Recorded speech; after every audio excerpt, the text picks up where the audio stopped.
wanted to start with you first. You shared this beautiful sentiment about protecting your artistic heart and working with people and projects that call to you and challenge you creatively. What was it about Late that spoke to you? Well, definitely the premise of the story is wild and insane and feels like such a juicy arc to sort of jump into and sink your teeth into.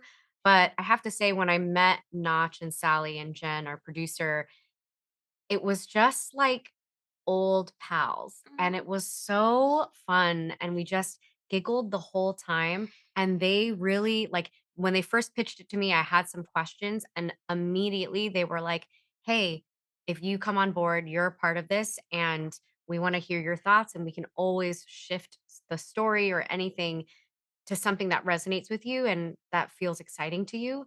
And it was so collaborative immediately. And that seed, that little trifecta only just was able to expand outward.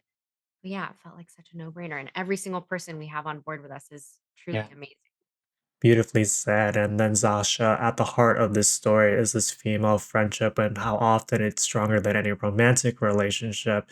And these women not only support each other, but they hold each other accountable. I know that chosen family has been such a running theme within the show, your life, and your career. Who have been the women in your own life who've held space for you in a similar way? Did you channel them into that dynamic between Ruby and AJ? Oh my Beautiful goodness. question. What a beautiful question. Someone's a poet. Somebody's a poet. I mean, I have been really lucky in my life to have incredible chosen family, and I think chosen family is both such a wonderful gift and also kind of a big responsibility Mm, because we don't have that given with the people that we choose to make our own family, that no matter what they'll be there, no matter what we'll be there because we're blood. Um And so you have to sort of hold it in a slightly more delicate and precious way. And so I think I tried to bring that to this as well, to think about the people who have done that for me and the people that I have done that for, because I think sometimes it's easy to forget that and to take those people for granted.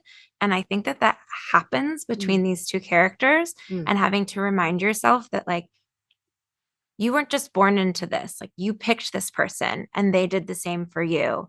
And so sometimes you have to, I don't know, like, tend to that friendship a little bit mm. more and realize that maybe um, you can't lean on that person as hard as you were and not say thank you for it. Mm. Yeah, and Stephanie, apologies for the long-winded question, but you've been such a trailblazer for our community, and so much of Ruby's journey throughout the series is about self-discovery and her past. And you've been so open about the fact that if you don't see yourself reflected in the media that you consume, you almost can't imagine that it's a possibility. And not only are you leading this fantastic series where the character's storyline isn't tied to her racial identity, but you're also an executive producer making that change happen. What would you say to that young girl who fell in love with storytelling when she did a lemonade ad, but almost couldn't imagine that this was a possibility? And have you had time to reflect on the fact that future generations who look like us won't have to experience something similar? What has this moment meant to you? You need to write a book. You're Ditto. giving research, you're giving poetry. Ditto. Thank you so much for asking that question. Thank you for saying that. One of my favorite things and one of like the biggest opportunities of my life, I feel, getting to be a part of the show is the fact that I get to be the lead, but it's literally not about race. Like Mm. that to me is so exciting.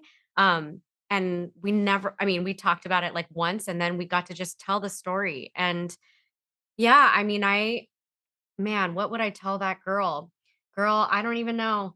I mean, I do feel very grateful that I am one of a wave of people that get to be an example that literally we did not have when we were growing up, and I hold that responsibility like really close to my heart, and I'm just grateful that I get to like elbow room some more space, and I'm excited for the next wave of storytellers that get to just tell story and that it doesn't have to Yeah. be like in a bubble of identity politics. It can just be story that is universal. And all the kids who are of all different backgrounds. Well, I hope kids aren't watching this show, but like all the like teenagers or whatever who get to be like, I don't know, she's hot and she's not like a Barbie. That feels really Yeah. cool. That is like really deep messaging actually that changes how people think about each other and themselves.